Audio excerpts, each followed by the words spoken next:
Hello, sweet families.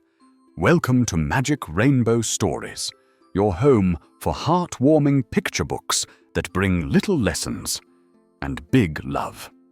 Let's begin our story. Chirpy was the tiniest chick in the jungle school, but she had the biggest voice.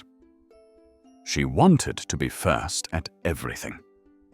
First in line, first to paint, first to sing. If she wasn't.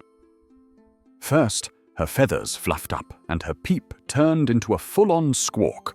Her friends liked her. But sometimes, Chirpy's big voice made them take a tiny step back. She didn't mean to scare them.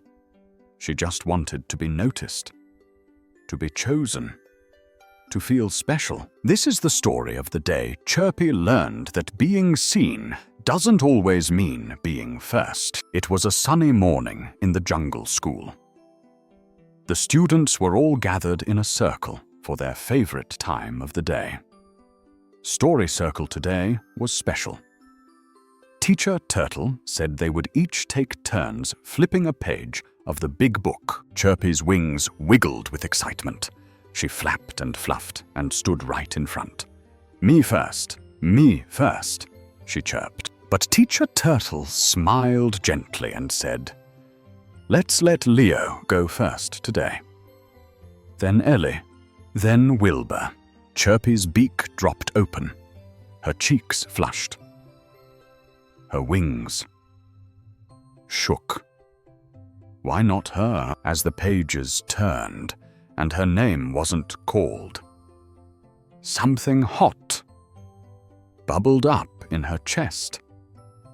It wasn't just disappointment. It was a storm. The kind that turns peeps into squawks. When Teacher Turtle finally pointed to Bella, Chirpy couldn't hold it anymore.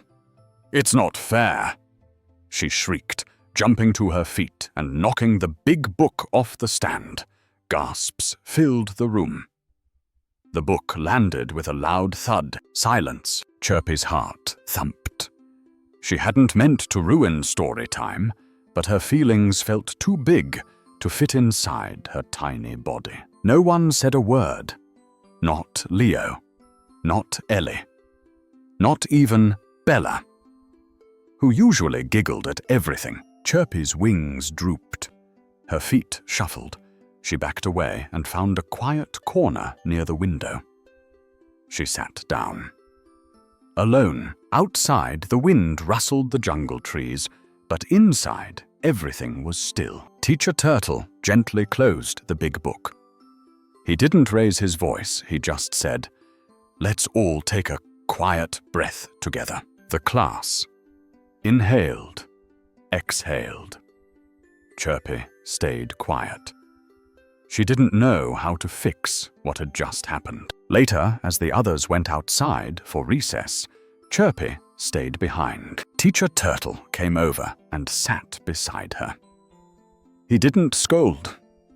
He just looked at her with kind eyes. "Feeling big today?" he asked. Chirpy nodded. "Sometimes when we feel unseen, our feelings turn loud," he said. Chirpy's eyes welled up. "I just wanted it to be my turn." "I know," Teacher said, "but there are other ways to be seen. Ways that don't hurt others, or the story." Chirpy blinked. "How?" And that's when Teacher Turtle taught her something new. A special way to let big feelings fly. Without knocking down books, Teacher Turtle stood up slowly and motioned for Chirpy to do the same. "Let's try something called a feather breath," he said. Chirpy tilted her head. "What's that?" "It's how little chicks let big feelings go." First said, "Teacher, breathe in like you're smelling warm sunflower seeds." Chirpy sniffed through her tiny beak inhale. "Now breathe out like you're ruffling your feathers in a gentle breeze." Chirpy exhaled. Pfft. They did it again. In out. Slowly, the tight flutter in Chirpy's chest began to ease. Her wings stopped twitching. Her eyes softened. "That's better." Teacher said, "Now count to 10 with me. Slowly. 1, 2, 3. By the time they reached 10, Chirpy felt like she could breathe again. "I still wish I had a turn," she whispered. Teacher Turtle nodded. "That feeling is okay, but now you can carry it gently, without letting it spill." He handed her a small feather from the reading rug. "Here, when you feel the flap-flap, feeling hold this.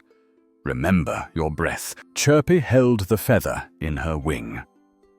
It was soft, light, like her feelings could be too, if she treated them with care. The next day, during art time, the jungle class was painting a giant mural.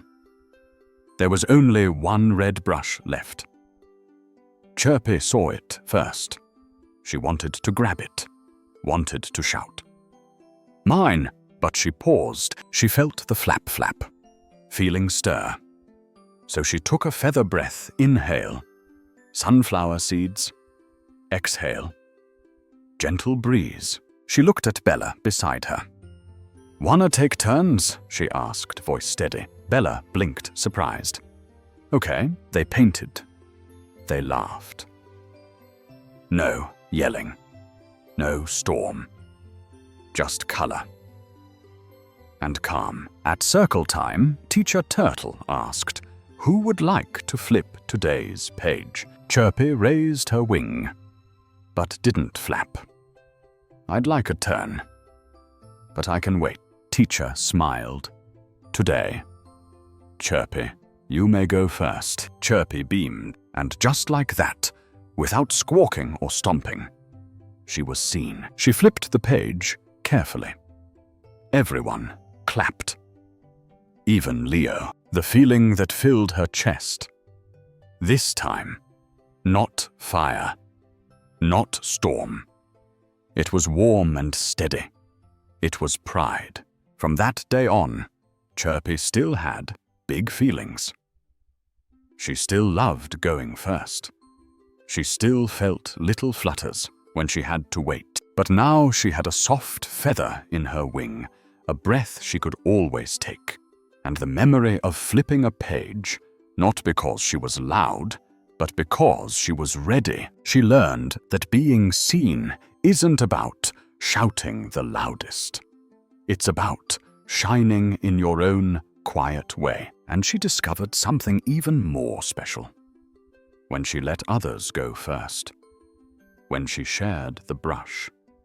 When she waited her turn, she felt big inside. Not noisy big. Kind big.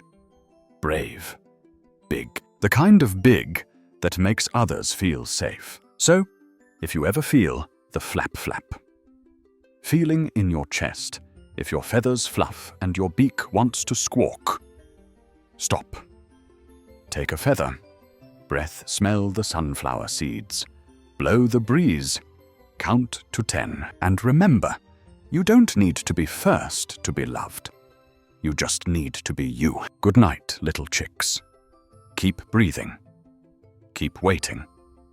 And keep being wonderful. Just the way you are.